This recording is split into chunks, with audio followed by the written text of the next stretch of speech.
you guys so much for joining us for yet another Meet Music Knoxville. I am your host, Nick Horner, and I get the honor and privilege of hanging out with people I've never met before here on the Knoxville music and art scene and just BSing my way through an afternoon. It's always a lot of fun, and the greatest thing about it is that I always walk away learning something new about the local scene, and we get to share that with all of you fine folks out on the real Knoxville music airwaves.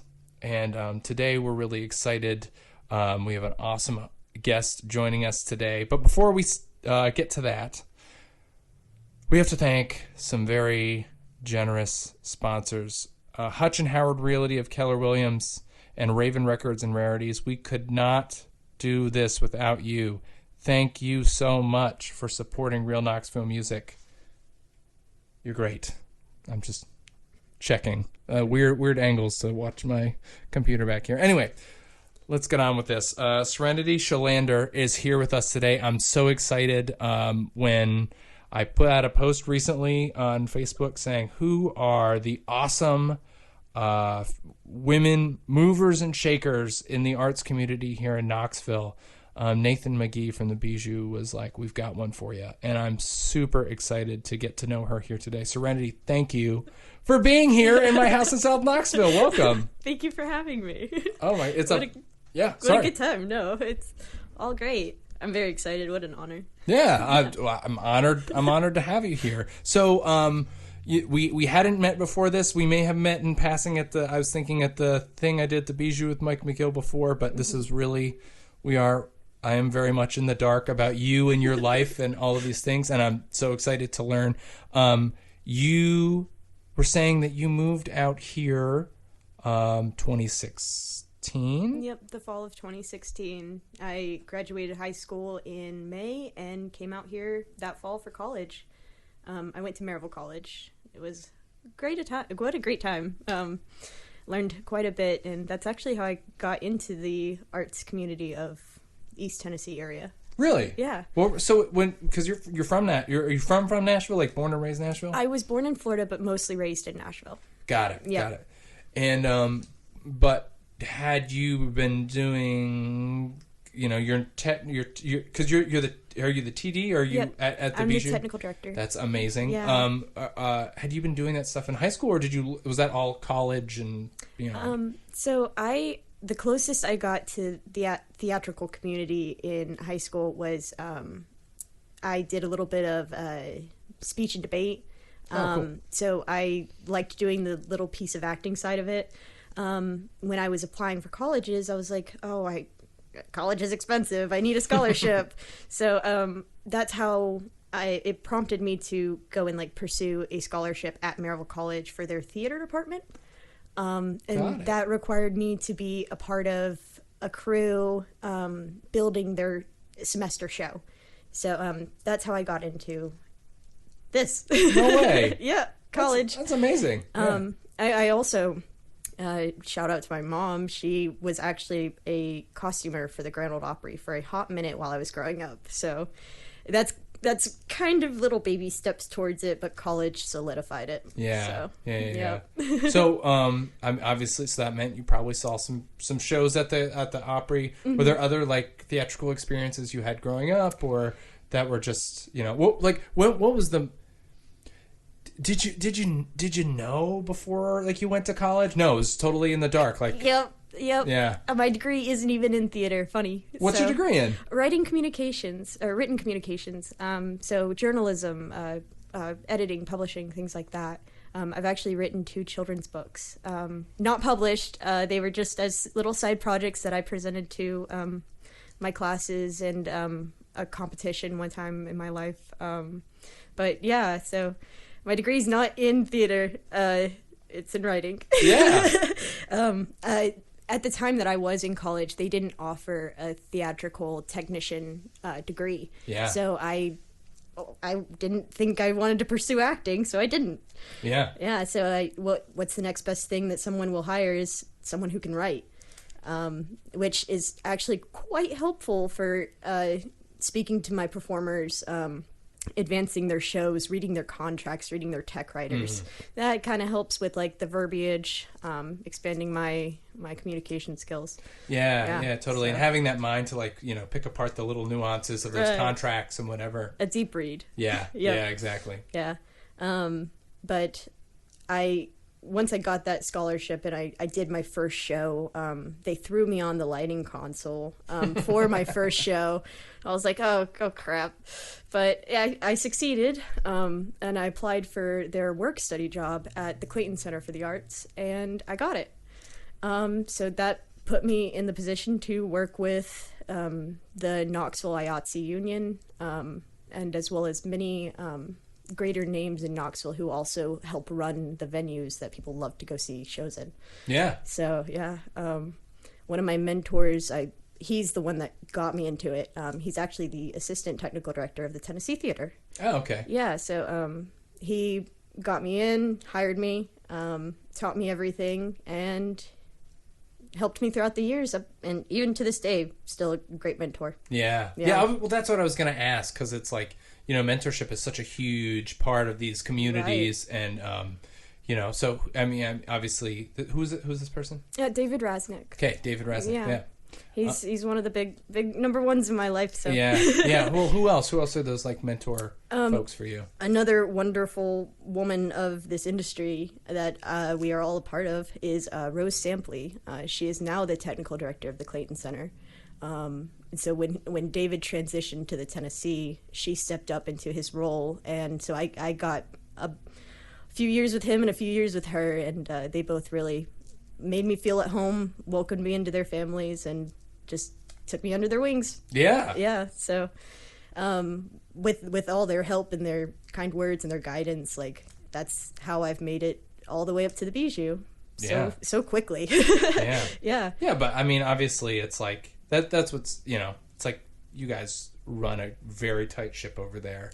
Put on amazing. A lot of really great shows. It's like obviously it's a merit. It's not like you fast tracked. You clearly knew what you were doing. To be there. Yeah, a lot of time and effort came from them to help me get to where I am. So it's truly a great community that you can find friends and find love and joy working through. Yeah. So that's what I found.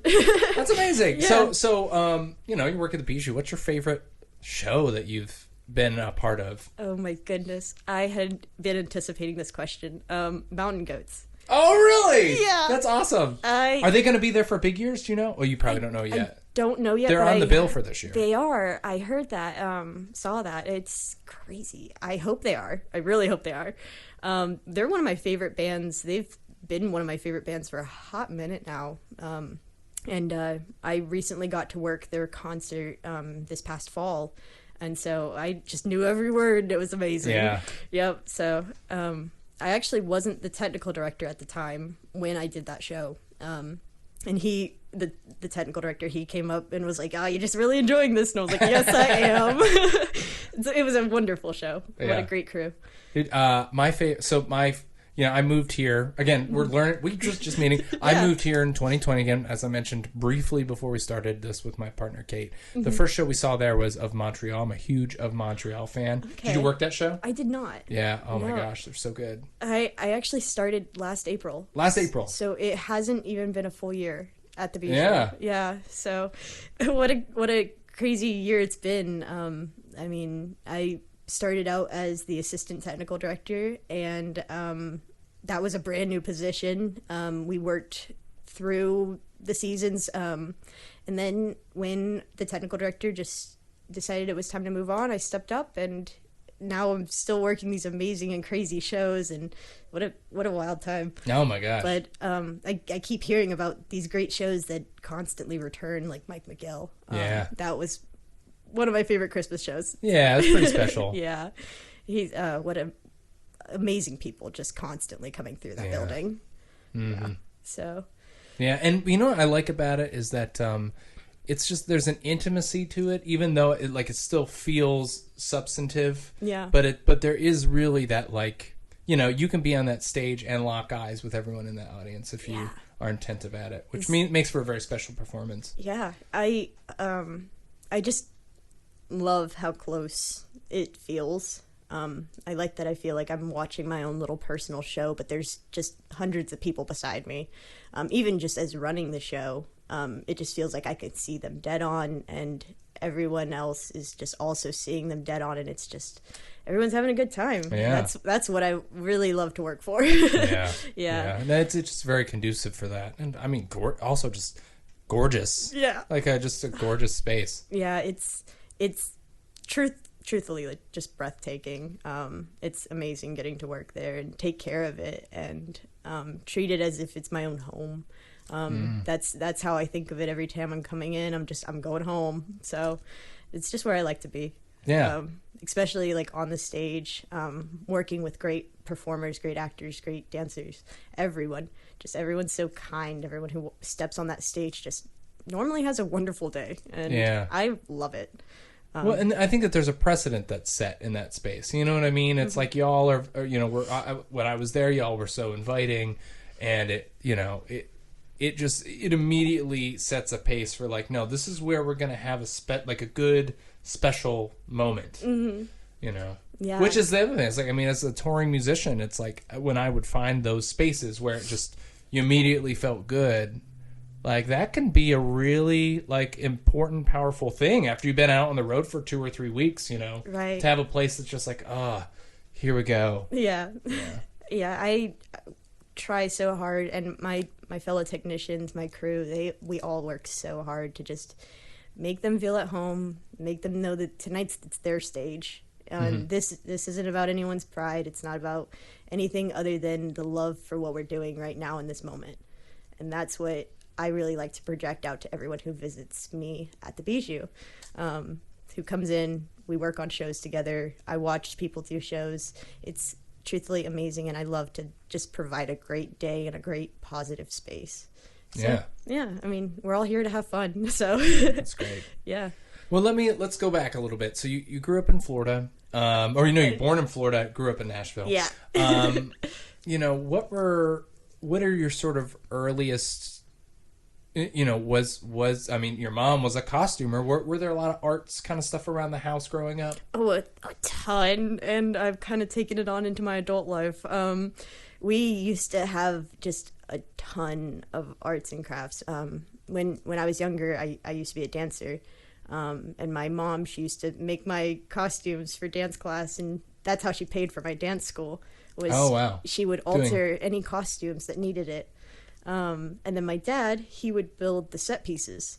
So it'd be like you walk inside, mom's got the whole dining room table covered in costumes and glitter, and you go outside and dad's got 1,000 of projects of wood and glitter. Was he a carpenter by trade or just that? He was just a handyman. Yeah. He was a big car mechanic kind of dude. Yeah. Loved motorcycles.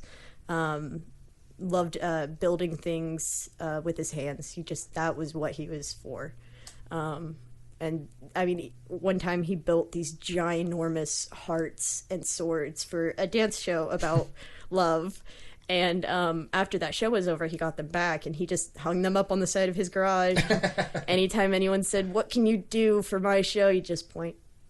Oh, that's awesome.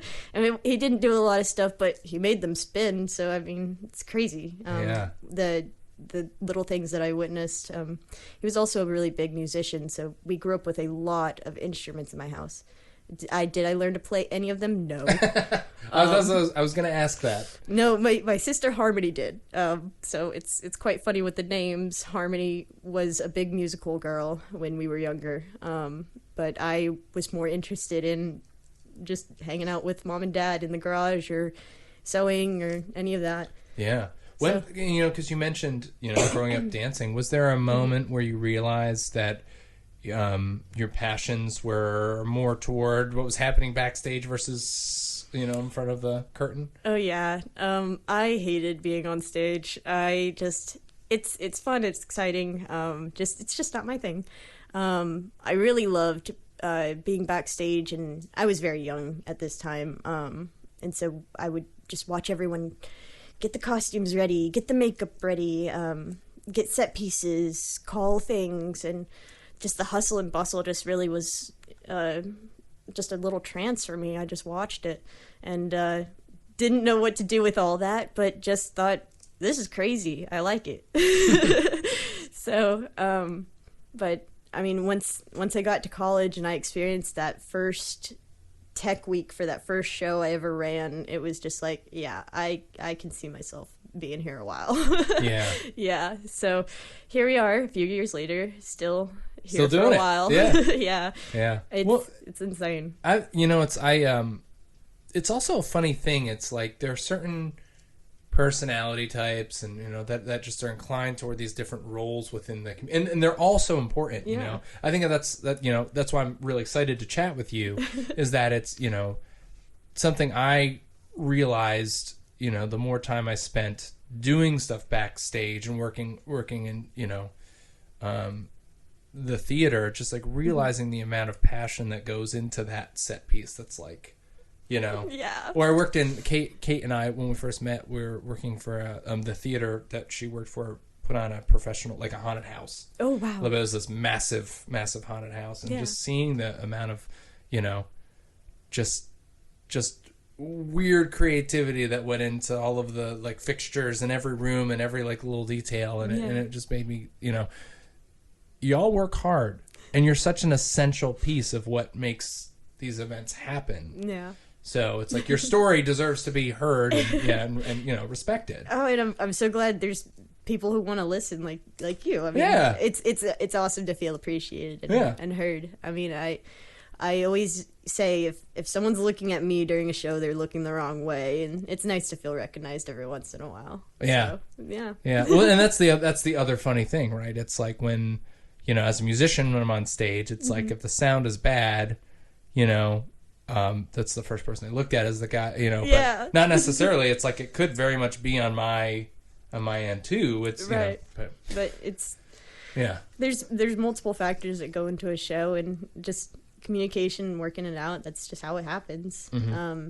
And it's great to meet people who like working on these things and like talking about these problems and getting things solved and making sure that it's a good show and no one's feeling like they're left out or not enjoying it or anything like that. So yeah. So we're just jumping ahead here. Where you've been around the Knoxville area for a hot second now. I guess it's 2013 or 2016. Yeah, but it's 2023. So what is that? That's 7 years, right? Oh wow. Yeah. So what are your favorite places to see? What are your favorite places to see shows when you were out seeing? Oh my. So growing Do up, you get to go out and see shows? No, I don't. Yeah, No. that's the other piece of it. No, so I went through most of college without a vehicle, so like I just primarily lived and stayed and worked on campus. Mm-hmm. So like I didn't really get to explore Knoxville until after quarantine.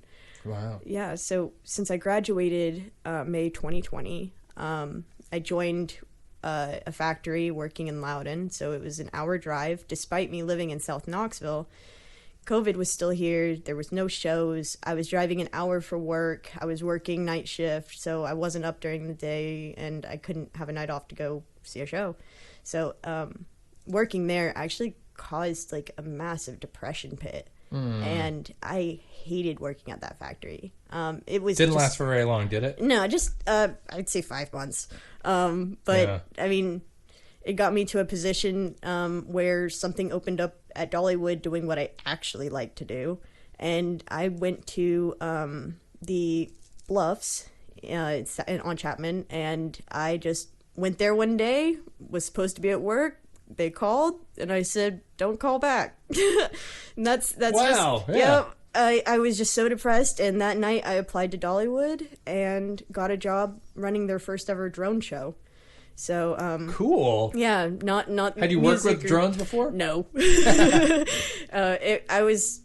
I wasn't like programming them or anything. They hired big technicians who like was in charge of the drones, but like I would watch them if anyone fell, and I would make sure they charged and things like that. Set them up. I mean, there's like 400 of them, so it was quite a bit of work. Yeah.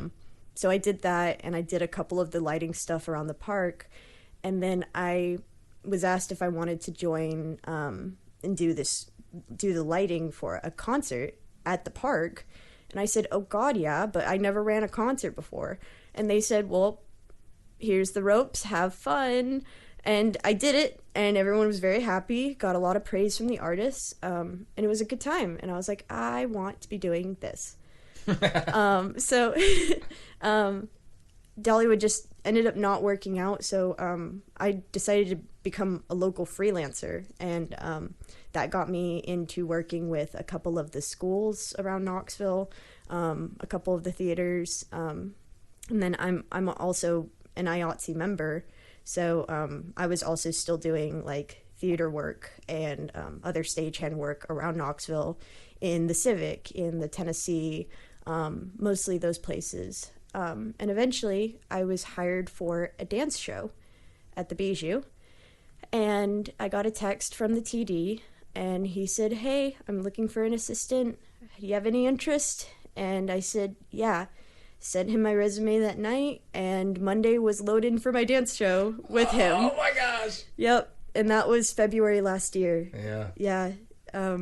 Something pretty exciting is they are coming back this February. The dance show? Yep. And Yeah. so What's the dance show? It's the company's called Go Contemporary Dance, and Lisa McKee is their director, and she is just amazing. And she tried to hire one of my lighting friends.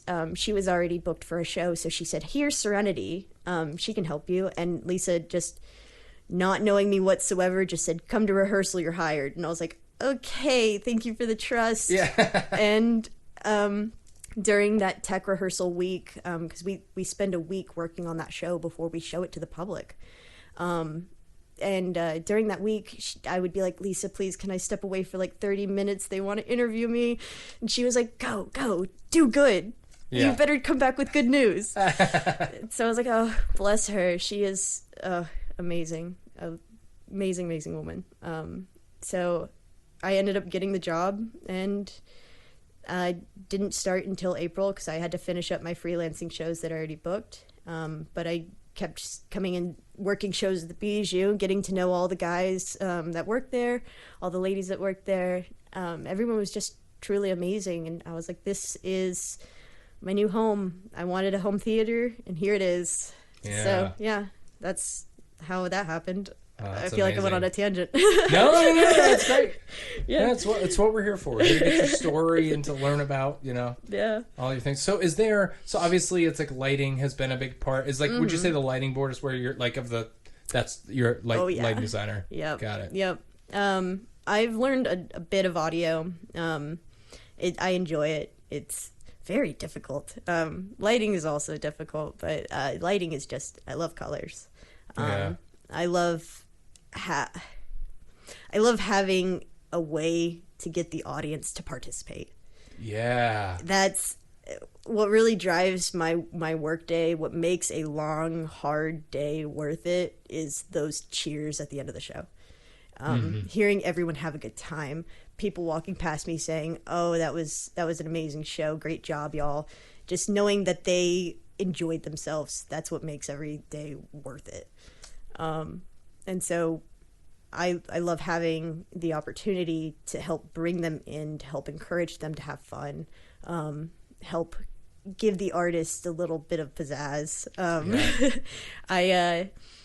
We have a show coming up, and it's a AC/DC tribute band. They're called Back in Black, and I had a meeting with their drummer the other day, and I was talking to him, and he was like, we want this kind of effect. And I was like, so we can do this, and that, and it'll give you this, and that. And he was like, oh, I love it. Yeah. And it's just to get them into the show, to get the audience into the show. That's why lighting really calls me. Yeah. So, yeah. Well, and it's funny. It's like, as someone who has been in I've been on every type of stage you can possibly imagine. Yeah. Like the thing that you, especially like, musicians out there, or folks listening at home who have not been in these experiences, the lighting is the thing that really like sets a show apart, because there are plenty of like smaller places that you go that are gonna have fine sound, but like that dynamic energy and interplay is what basically allows you to tell the story throughout a concert. So it's like, in a way, you're sort of like, well, I don't want to say that you're like the illustrator, but maybe it's like the Wizard of Oz effect, where it's like black and white, and then you are providing all of that color and that dynamic that like really brings the experience to life. It's so much fun to like listen to sound check and like start scheming little plans to do during the show. My favorite thing that some artists do is call and responses. I like when they have their little call and then the audience responds, like throwing some light out into the audience, throwing some colors out there as they're responding, and it just makes people stand up, makes people go forward up to the stage. The Bijou is a seated venue, so sometimes that's kind of a little tricky with like people wanting to like stand up and dance. But I mean, I hope that it encourages them to get up and do what they want and like not do what they want, but like enjoy themselves, stand up, dance a little, enjoy. I mean, you came here for fun, have fun. Let me encourage you to have fun. Mm-hmm. So I try to do that with the lights as much as I possibly can. And it's been so fun to like try new things and see how the audience reacts. And if they really enjoy it, I'm like, yes, I heard a song in sound check that'll really knock your socks off. Here we go. So it's stuff like that. So let me just ask a little bit about your process there. Like, obviously some groups bring lighting and they bring technical folks on the road with them. Oh yeah. Some are like they're just throwing your hands and say make us look good. Yep. What percentage would you say of shows that you've seen through the Bijou? Granted, it's like you've been there for a kind of a short tenure so far, but like what percentage is just like go, and what percentage is like either we have a technical person or here's our set list, here's kind of what we're looking to have done in each of those. Oh, well, I guess it depends on the type of show, too. Yeah, it depends on the show. It depends on who they are.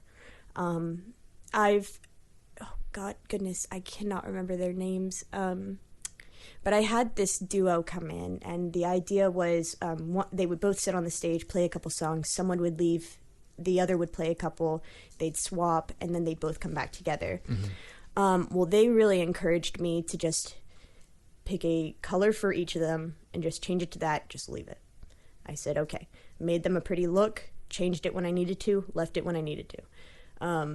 I have another show coming up. It's a Beatles tribute band. I love tribute bands. They have a list of things they want me to make for their show. That's really cool. I've had bands come in and say, I love every color except for this because it's the same color as the lights on my pedal board and I won't be able to see if you do it. So I'm like, okay, so I can do anything but that.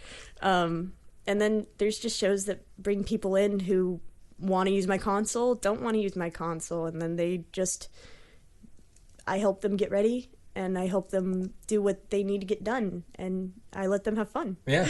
So it's a weird percentage. I can't pinpoint it exactly because it's just every show is vastly different than the last. And that's truthfully what's the most exciting part. I mean, I try to do something. I try to stay creative as I do it. Yeah. Overall, that's very clear in the way you're talking about it, which is amazing. Right. I mean, where's the fun if I'm not trying to be a little creative in it as too? If I'm not throwing out my ideas so people enjoy everything. Well, also, I mean, I think that as an audience member, you might not know it sitting there, but what you really want is creativity at every step of the, whoever it is, like that the person behind the soundboard, it's like you're improving as you can. Yeah. You're always trying to figure out how to make it better and to be more cohesive. Right. So, yeah. I mean, Same. We just try to always grow each show, try to always learn something new each time, and that's just really what I focus on the most is how to stay creative, how to give them what they want, and how to make sure everyone enjoys it. It's a little list, but I love it. But it's the essential list. Yeah, right? it's what my focus is on during showtimes. Yeah.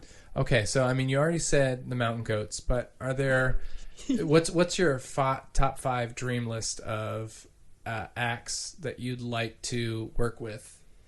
That maybe we're just gonna put some good juju out to the universe right now. Oh my goodness! Oh, I would love to work with so many people again. That's the hard part. Oh, it's again. You've already met these folks. Okay. Yeah. So another favorite band of mine.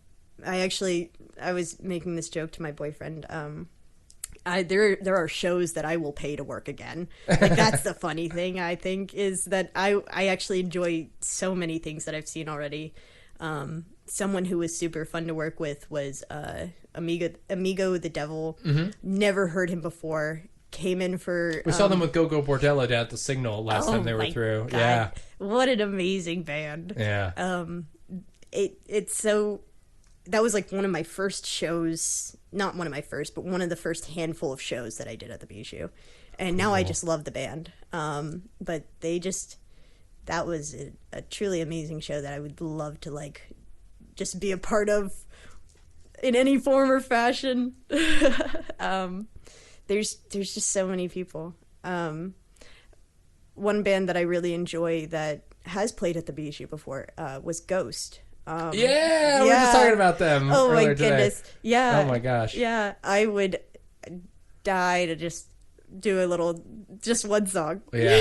Oh my gosh. Yeah.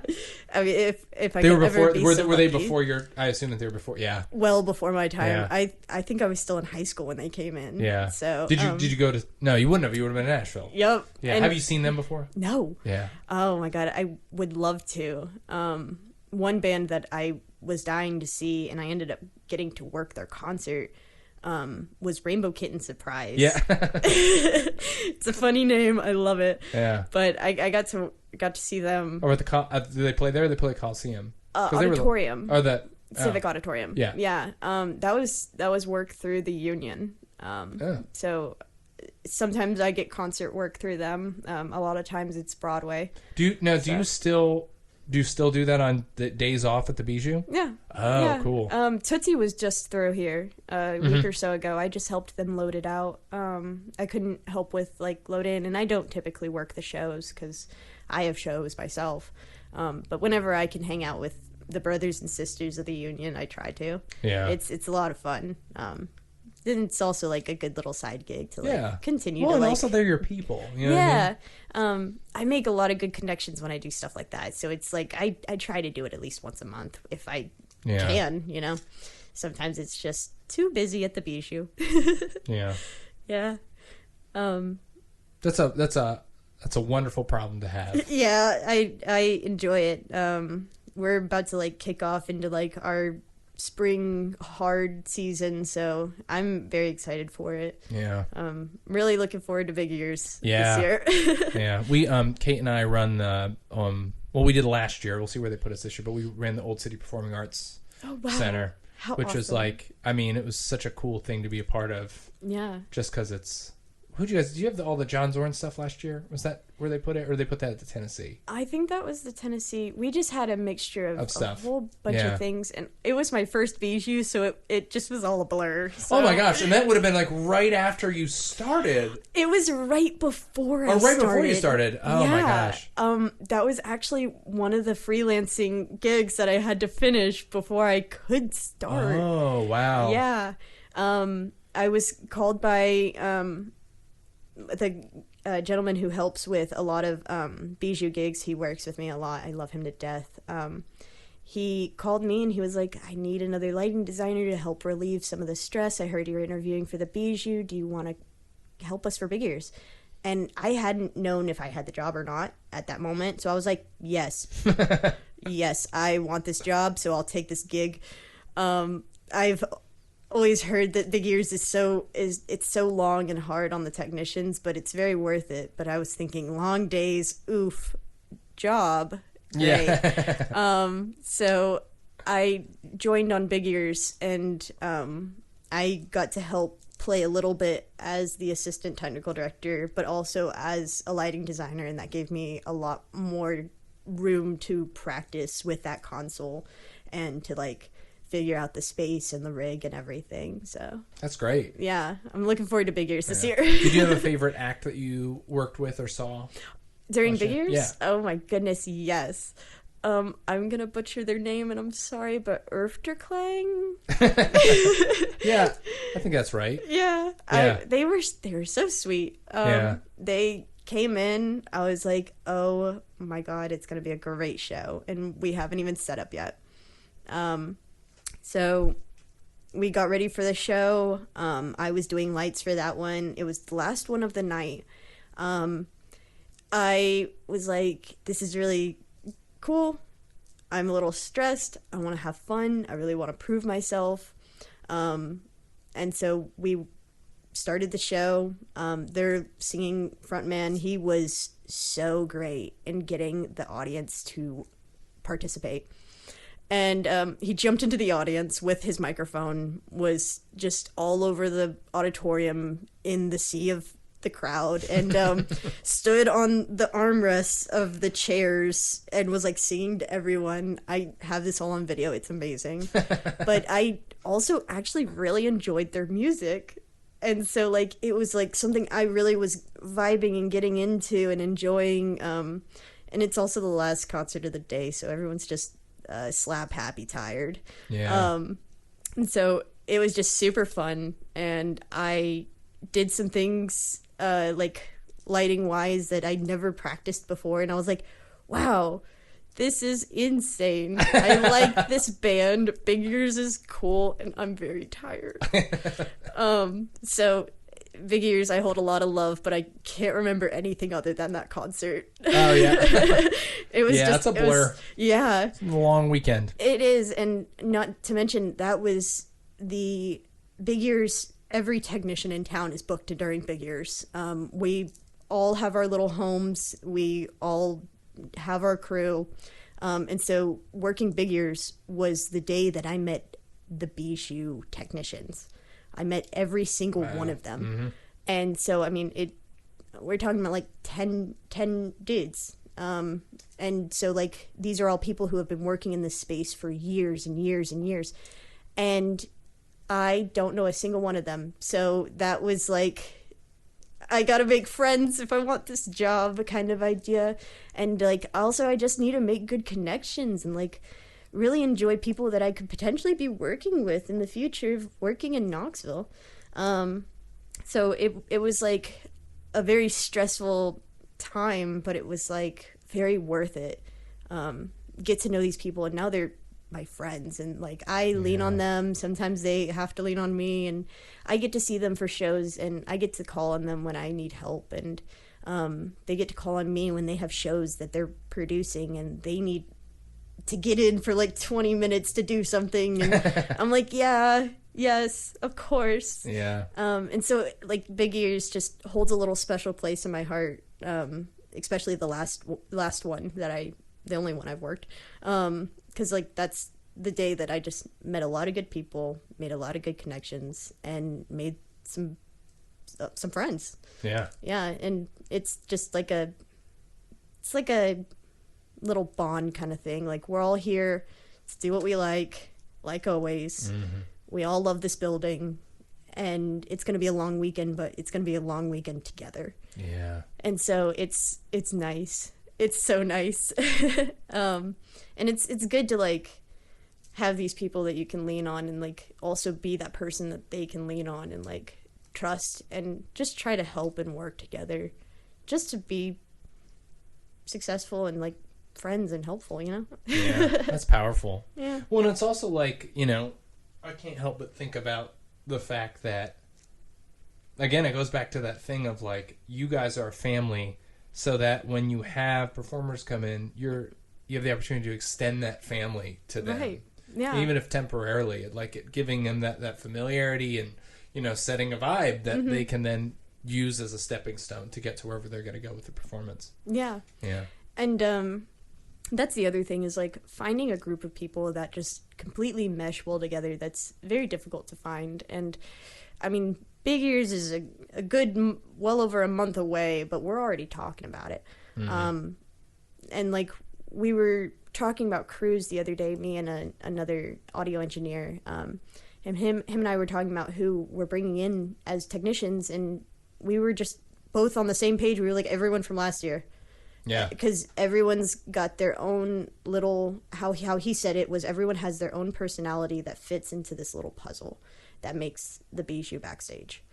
And so it's nice, because you got the one that's serious and focused all the time. You got the one that's goofy, and it's a happy, balanced breakfast. So yeah. And especially for those early mornings during big ears, oh my gosh, it's nice to have people you can mesh well with together. Yeah. And we've kind of made that little crew at the Bijou. That's amazing. And it's awesome to be a part of it, especially as kind of the new kid, you know. Yeah. I gotta find my way into that little puzzle, and they found my way for me. So yeah, no biggie. Great. All right, so I'm gonna sidestep here for a second. Yeah. You know, you mentioned you mentioned, I guess this is before we started recording. When I reached out about this, you had checked out Brooks Coker's interview. Yeah. Yep, there we go. That's the word. Yeah, that's it. Put that degree to work. You know, and you meant there you go. And then Mike McGill, like who are you? You know, you obviously you're at the Bijou. You're at the center of a lot of talent that is coming into Knoxville. But how much access do you have, and how much connection do you have to the local art scene, and who are your favorite people or organizations that are creating art around here? Oh my goodness, great question. I absolutely, honestly, really adore the Knoxville Gay Men's Choir. Yeah. I mean, they're local. They've allowed me to run a couple of shows for them. I like them. I like their music. They work very hard. They put out a good message. They just recently changed their name, but that's like one of the local groups. What did they change it to? I believe it's Appalachian Equality Chorus, to welcome in anyone non-binary, female, and also a greater like that. Like just to widen it. It's not just about single people. It's about everyone in the community, the LGBTQ community. So I just really adore that whole group. Yeah. They're all very sweet, and they're so easy to work with. They're just I cry every show. It melts my heart. It's fine. Yeah. Another local artist who I really, really want to work with, I actually met her at one of the bars in Market Square.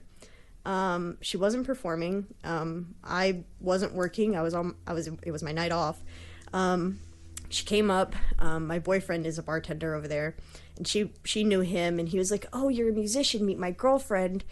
She's a technician." And her and I started talking. Her name is Red. Oh yeah. Yeah. Yep. She's so cute. We have talked about booking her a little bit, and I reached out to our booking agent, and I was like, please, please, please, please, please book Red soon.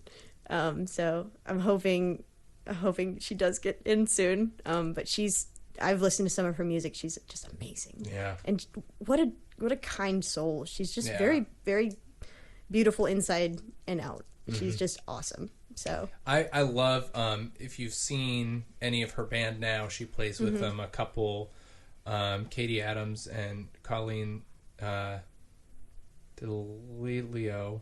Oh my gosh. It's every time I can like see it in my head and I can't pronounce it. But Colleen was actually on the show. Oh wow. But Red, don't get me wrong. Okay, so this is not, Red is amazing. Okay. Yeah. Yes. Period. Move on. Colleen also has some really great music. Oh my goodness. That's worth checking out. It's called Stranger May. Stranger May. I'll send it to you after the show. Yes. Yeah. No, I'm always looking for more music. We have we have such an incredible, like, robust little, like, local music scene here that's doing some great stuff. And it's just being so new into the industry and like into the Knoxville scene, being able to like branch out and go to these places as more shows keep popping up. Like it's difficult, but I love it, and I wish people would send me music. I'm like, friends, please. I'm tired of listening to the same things. I need RealKnoxvilleMusic.com. Yeah, well, that's literally all it is. I didn't know of this actually until Nathan tagged me into that post. And I walked into work and I was like, Nathan, what is this? What did you tag me into? And he was like, you should actually go check it out. You'd really like it. You get to know a bunch of people, and that's really what you want. So, yeah.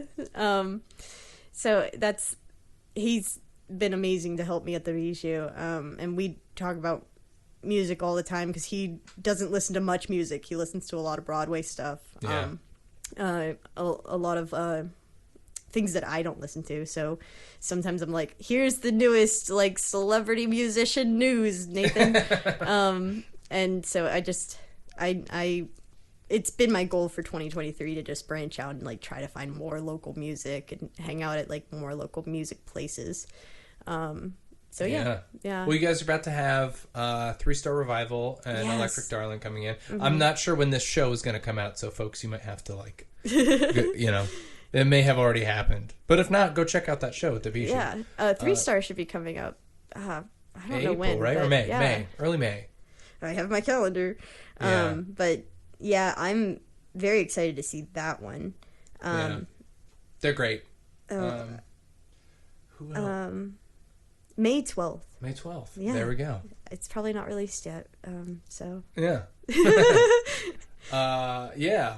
But, yeah, no, there's going to be... I'm trying to think who else. Who are my favorites? Other than Red. Oh. We actually did a Make Music Knoxville, which is one of the... It was the organization that I run. I run the International Day of Music celebration here in town. I didn't know that. So that's either. a thing. So there's they had one in Nashville. It's Make Music Nashville. It's in 1,000 cities in 100 countries. We are one of those cities now. But for the holidays, we did a thing called Carol Cart, which is why I was on Mike McGill's show.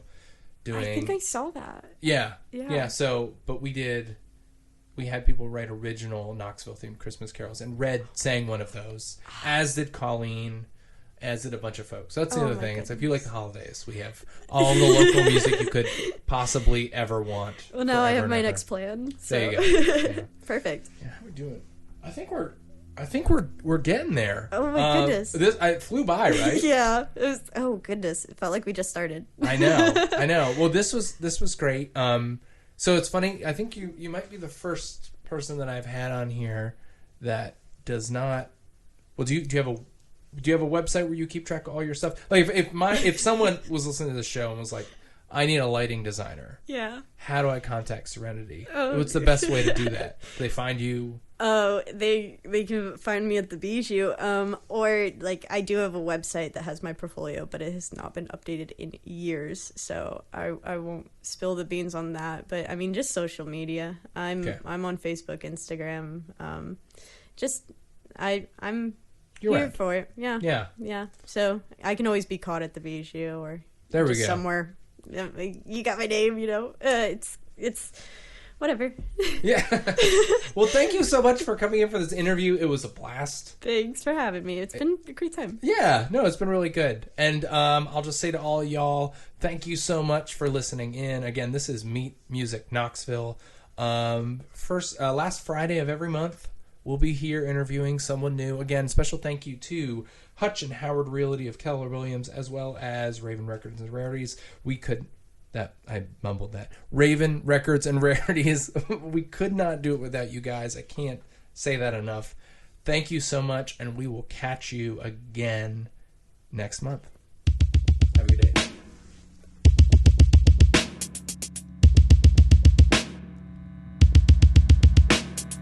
I swallowed blindly the left-handed crook, born of the trumpet's blood. Senses so calm and stretched long into ether, veins burning mine. White walls were breathing, expanding to dead air. That's how I cracked my teeth. Dove headfirst into the shadow of Jesus, and walked through the streets as the blood. In the light of this town, that body of God. In the light of this one night, I'm all that's beyond. In the light of a dawn, mine moonflower makes me outdone.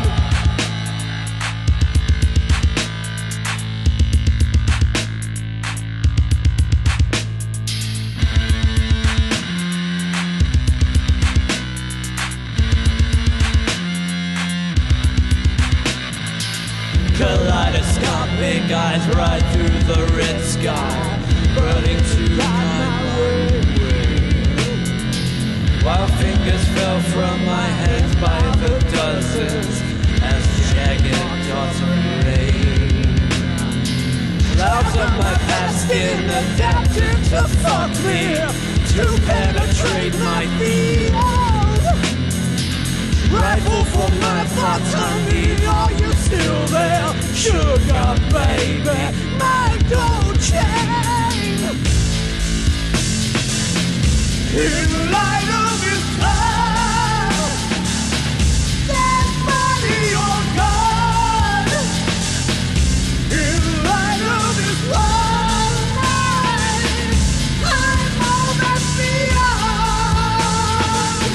In the light of a gun, mine, moonflower made me all done.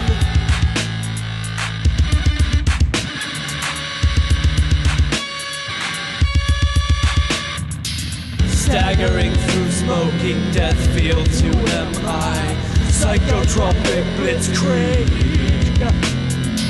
As comes through vast canals go my juices, completely authorized. My spindly mentors, they store around my flesh house, veiled by these properties. Wrapped in the wings of the phoenix, I'm rising, chariot of fire my heart.